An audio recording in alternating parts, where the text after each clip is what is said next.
Hello, everyone. Welcome back to another session of the Back to School Bootcamp for Banzai. We are so happy to see you again, and really, really excited for this particular session. I think it's going to be a bunch of fun stuff that uh, is new and interesting. And I'm personally really excited about this program. And so I cannot wait for you all to hear about it. Few little housekeeping things to start. If you're having any audio issues, check your device. Also, feel free to pop into the chat, see if other people are experiencing the same thing. Make sure we catch it on our end. If you have questions, we have a chat feature and a Q&A. Feel free to post throughout the session.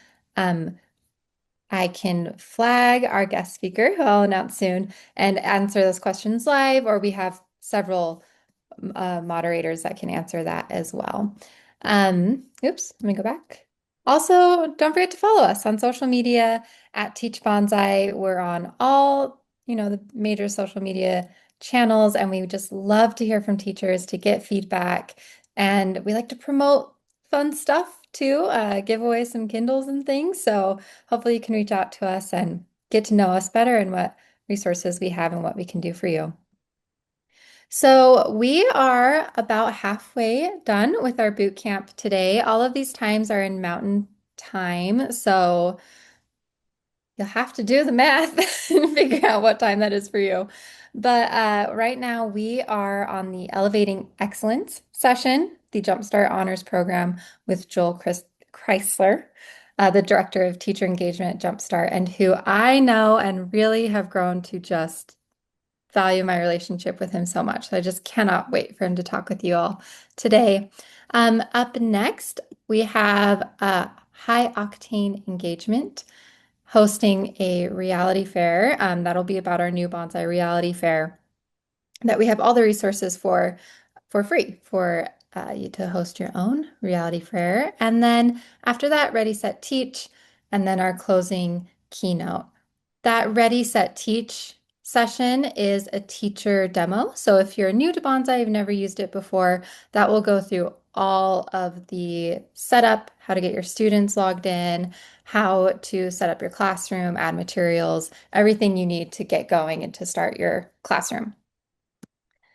And so, with that, I am so happy and grateful that I get to introduce Joel Chrisler, who has been a passionate advocate for financial literacy throughout his 33-year teaching career and beyond.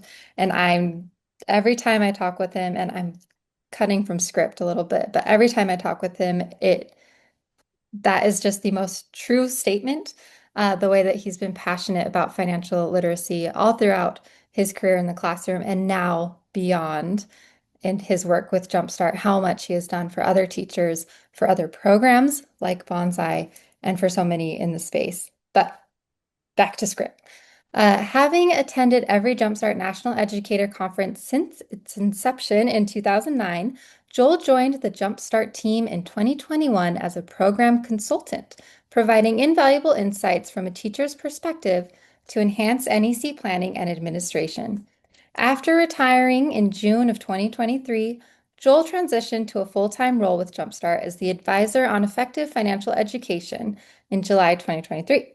In this role, he oversaw the national standards for personal financial education, reality check, check your school, and provided ongoing NEC support. In January 2024, Joel was named Director of Teacher Engagement and Support, where he continues his leadership while spearheading Jumpstart Teen Teach-In events, which is another program that I cannot recommend enough. If you have not checked out the Teen Teach-In, make sure you look it up. And maybe Joel even touch on it a little bit today if I ask him nicely. But Joel began his teaching career in 1990 at his alma mater, Sauk Prairie High School in Prairie du Sac, Wisconsin, and impacted thousands of students with practical lessons on financial success, hardship, and preparation for the future. After more than 3 decades of inspiring classrooms, his focus now turns to helping teachers find the resources they need to enhance their own curriculum. With his unparalleled experience, dedication, and advocacy, Joel continues to bring enthusiasm and expertise to the Jumpstart Coalition, empowering educators and students alike to embrace financial literacy. And I'm just going to put a big stamp of hearty agree to every single one of those sentences. And with that, Joel, the time is yours, and I will stop bragging you up so you can take it Oh, if away. you want to take a couple more minutes, no, I'm just kidding. I really appreciate it, Nicole. I really do, and I'm really honored to be able to share just a little bit about Jumpstart and what it is that we have to offer, and especially a new program that we have implemented as of April. And so I'll get to that in just a little bit. But as you know, as Nicole said, I was in the classroom for 33 years. Loved my time as a teacher. Just loved the relationships that I had. And when I transitioned into Jumpstart, working with teachers was just something that I didn't really realize that I enjoyed as much as I did. And so being named the Director of Teacher Engagement and Support was a very big honor and allows me to continue that. One thing that I did realize though, as I was dealing with teachers, helping teachers with resources and those types of things, we at Jumpstart have an info at email. And that info at email just comes from anybody, just general questions or whatever. And I was put as one of the people that was able to see those emails. And one thing I started to see a lot of was I started to see a lot of emails from students coming in. And these students were telling me about these incredible experiences that they were having, starting up nonprofits, running different types of professional development, I guess we'll call it for their peers. And it just was something that was so inspiring to me. And so I approached Laura Levine, our CEO, and I said, I really think, the financial literacy space is missing out on an opportunity to truly honor these students and some of the incredible things that they're doing. And so that led us to create the Jumpstart Student Honor Society for Personal Financial Literacy. And through this organization, well, we're not going to call it an organization, but we'll just say through this part of Jumpstart, we are able to recognize and celebrate those things that students are doing. And because Jumpstart is a national organization, we consider it to be a national recognition.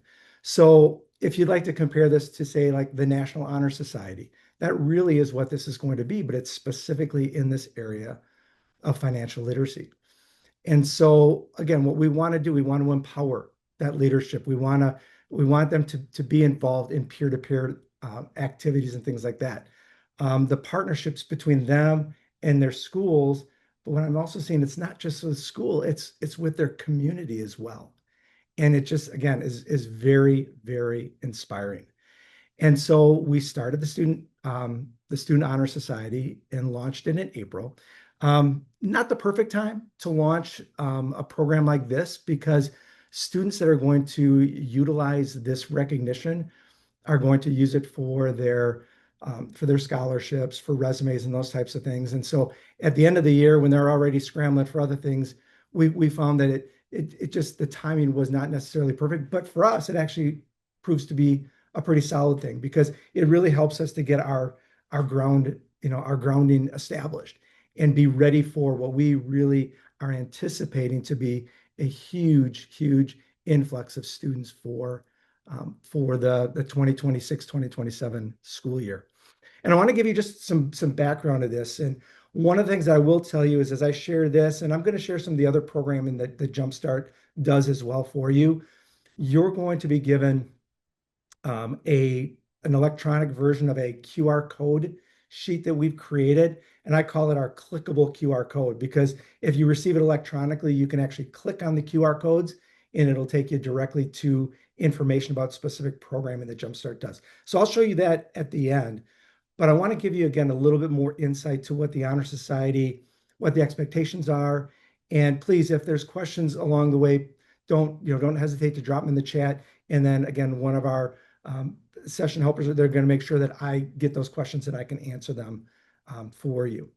So to be accepted first and foremost, in the Honor Society, you must be a current ninth to 12th grade student. You have to have knowledge about personal finance and be committed to advancing financial literacy among your peers and among your communities. So basically what it boils down to is this. There's three criteria that students have to complete in order to be a part of this. First of all, they have to demonstrate their own knowledge of personal finance concepts. How do they do this? They provide us with a transcript. Again, we have over 30 states now that have financial literacy requirements. So their transcript from that class or a signature from a teacher saying that they successfully completed a class is going to be the first step. Now, some schools, some states don't have these requirements. So then what do we do? Well, there are other opportunities out there for students to get certified in financial literacy. We have WISE testing that's out there. There's some other organizations, even our own program called Financial Foundations for Educators, which is a content-based financial literacy program. If a student would want to take that because they don't have an organized financial literacy class, we would let them do that and we would have records of it. So that would be great. So that's the first thing. So whether it be a transcript, a certificate, or again, some sponsored organization, we can make that work. So that's requirement number one. Requirement number two, this is their demonstration of their commitment to advancing financial literacy. And so in order to do this, I've given a few different bullet points of things that they can consider. But because I'm the one that'll be personally looking over all of these applications, again, I will take pretty much anything into consideration. So just to give you some ideas, Nicole mentioned the team teaching, and I'll talk a little bit about that later. If they've been involved in a team teaching, that meets this second criteria. And let me back up one second. For this second part, this demonstration, they have to commit to three parts of this, okay? So participate in a teach-in. They have to publicly advocate for financial education, and they can do this by way of op-eds, blog posts, vlog posts. We've had many students that I've witnessed that have given testimony at state government hearings and things like that. So that, again, would be another qualifying criteria. They need to create and hold a leadership role in a financial literacy club for students that's recognized by their school. So even things like junior achievement, things like FBLA, that would be a part for that. Many students I'm finding are creating resources. We have so many that have curriculums that they've created, and they're actually in the process of submitting those curriculum to our Jumpstart Clearinghouse. And again, I'll talk more about the clearinghouse later, but a lot of students are doing that. And so we allow them, again, to show us that they've submitted those types of things, and that would meet a criteria. And then another one is just leading or taking part in activities or mentorships to raise awareness. Again, they've started nonprofits. They've started clubs in their schools. So those are very, very important parts to this and great ways for them to demonstrate. Now, I think I might have misspoke at the very beginning. I think I said they need to do 3 of these. They need to do 2 of those. So 2 demonstration activities that they can share with us. How will they show that? Again, through documentation, they will be able to submit that to me. Now, the third part of this whole process. So we have the first part, which is taking a class or a corresponding program to show their knowledge. They have to demonstrate in a couple of different ways how they're advancing and promoting financial literacy. And then the third way, or the third thing that they have to do, is they have to share a personal statement. And this personal statement is going to describe why financial literacy matters and how their efforts are making a difference in their schools and in their communities. And it's just 150 to 250 word essay. We didn't want it to be super long, but just something where we could feel the passion that they had for financial literacy. So on the surface, it's, again, I think a very straightforward approach. there is a little bit of commitment for students to meet the different criteria. And once the criteria is submitted to me through the application process online, if there's anything missing, again, I will personally connect with them and say, I need you to go back and I need you to fill this in. Or if they're just lacking in certain areas and they don't meet the criteria, I can share that with them. But because they've tried once, doesn't mean that they can't build up their activities and share more and submit again somewhere down the line. So once we've taken this in, once they become a member of the Student Honor Society for Personal Financial Literacy, then what? Well, for some of you, you know that if students are involved in their honor societies, it's at school, there might be meetings involved, there might be um, different activities that they have to do. For us, no, it's the recognition. And so we don't have meetings. We won't have leadership among the students. They'll simply be involved in a thing that is recognizing what they have done for financial literacy.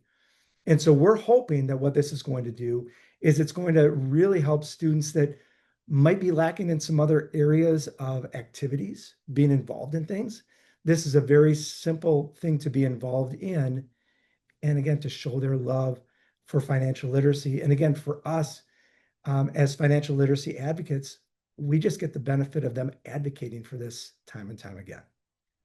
So that's really kind of the crux of what I wanted to share about this. I have obviously more to my presentation, but I think, Nicole, if it's okay, we'll just kind of pause here and see if there are any questions that anybody has for me about the program. Yeah, I think that's a great idea. So go ahead and drop any questions in the chat and we can read them live and get all of those answered.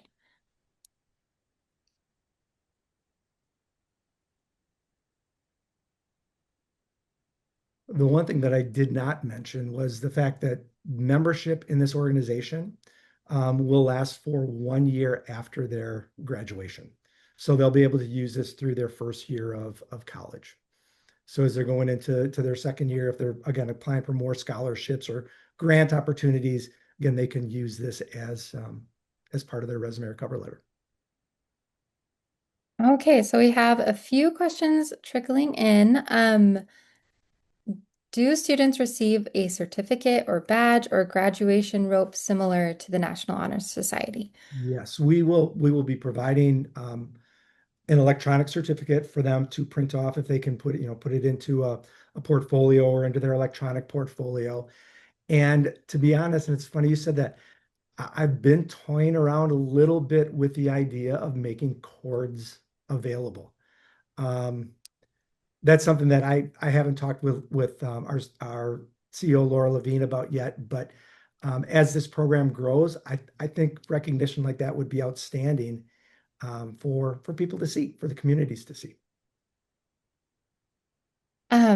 Great. Next question, is there a scholarship associated with this? There is no scholarship associated with it. It's simply a recognition organization.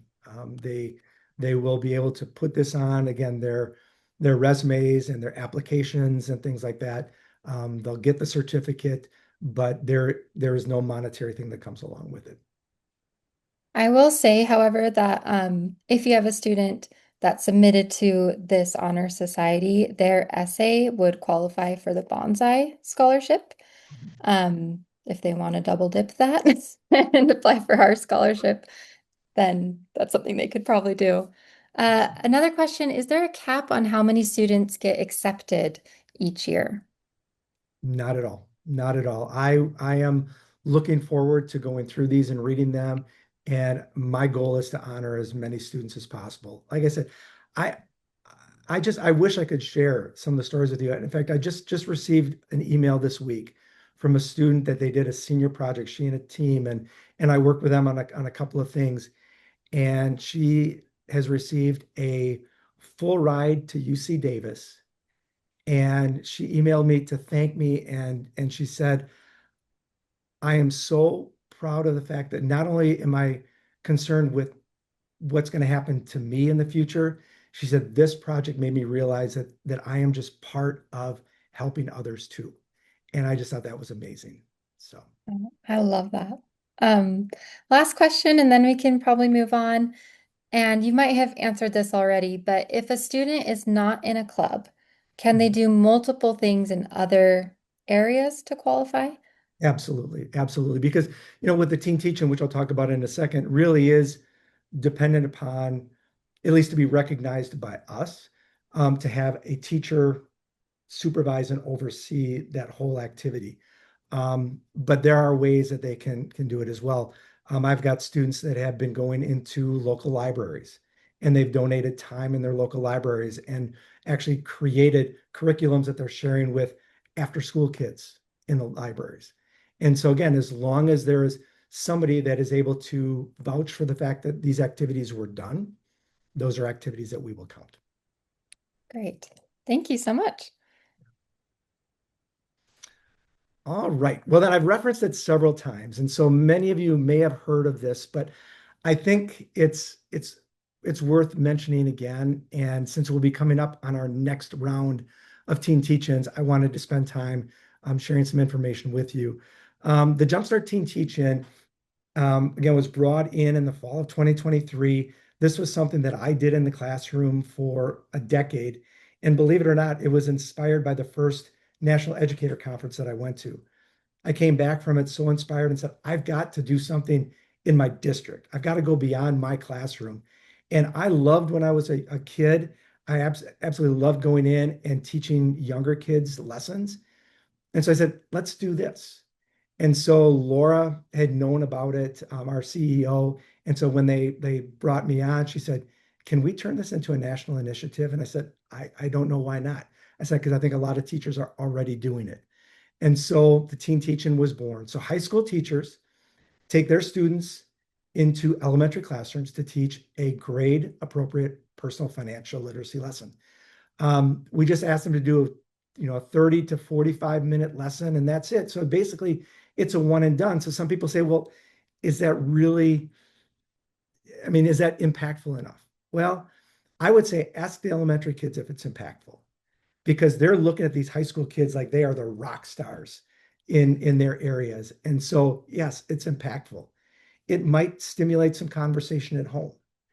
But on kind of a selfish jumpstart level, what we're hoping that it does is it shows elementary teachers, financial literacy is something my kids really want to learn about.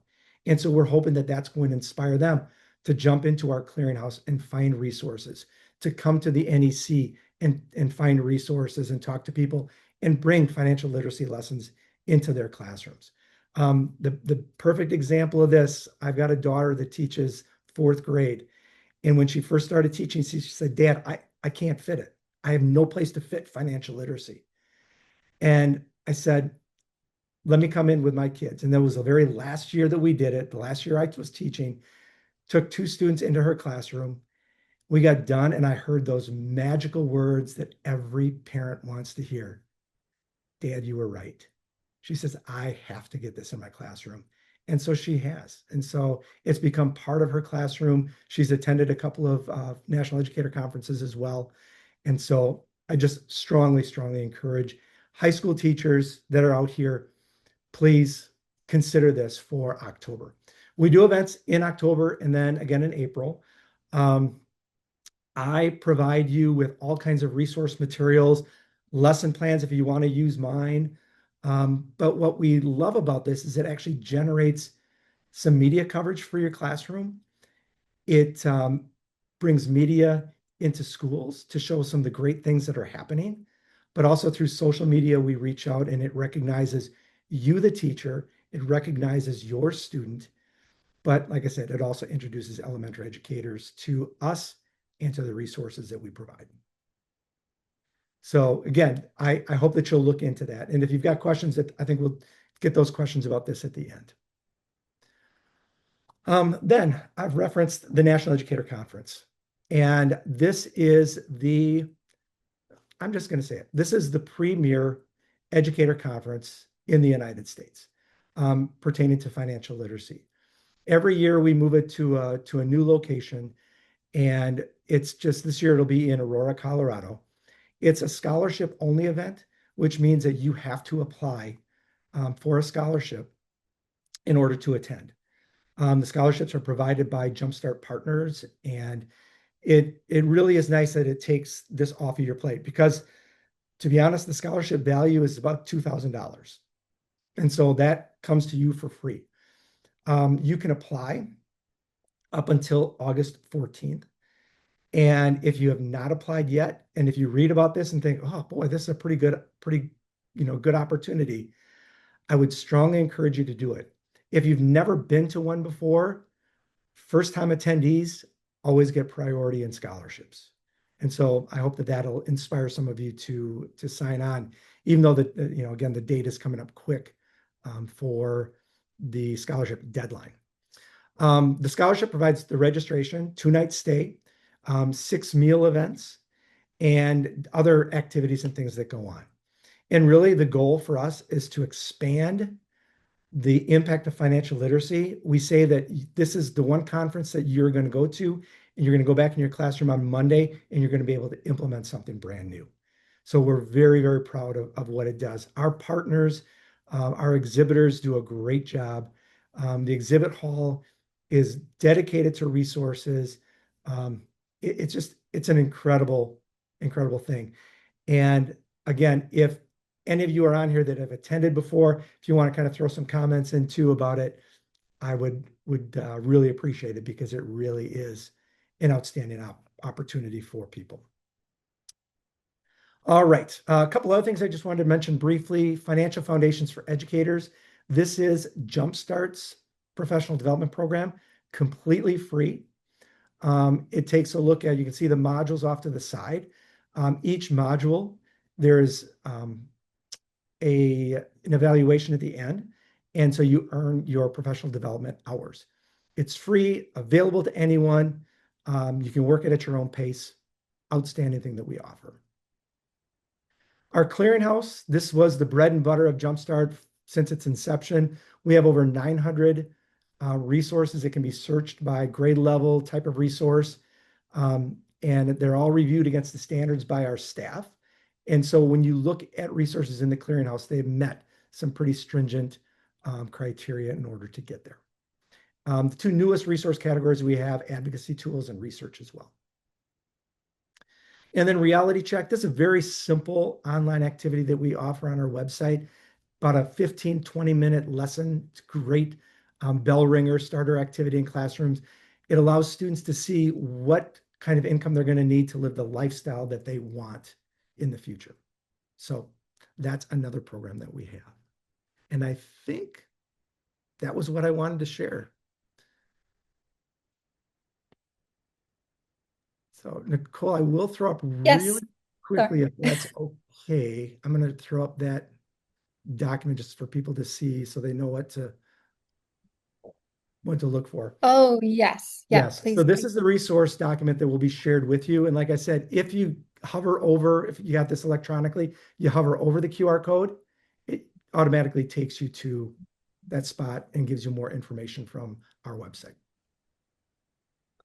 Okay, just wrapping up with a few questions here, and I definitely echo, make sure that we'll send this document out to everyone who is on the call today, but all of these resources are so helpful and it's a great tool. Few questions really quick. Sorry, I'm scrolling through this chat. So someone asked if, well, and now I can't find it. Okay. Well, we'll go to the different one real quick. How many students do you recommend for the teen teach-in? And I suspect they mean bringing into the classroom, Yeah. but I would say minimum of 2, but I wouldn't exceed 4. If you get more than 4 kids in a classroom, it just tends to be a little bit crowded. So my recommendation would be to try to get into a few more classrooms if you've got more students that are involved and want to be involved in it. The way that I did it is like my first semester I would do second and third grade, and then second semester I would do first and fourth grades. that's what would be covered by what we did. Okay. And then we had another question. I am a college advisor who also presents financial literacy workshops to my students. Am I eligible to apply for NEC? NEC is primarily for K through 12. One thing that we will be doing this year is we are going to be recording some of the sessions and we will be making those available on our website after the fact. This is something that we've never done before. Um, and for that particular reason, we've made that commitment to the K through 12 group. Now, that's not to say that you shouldn't apply, because sometimes we have people that aren't able to go. Sometimes spots do open up. So, if you've got the time to fill out the application, I would do it. But again, typically K through 12 is what we're catering to.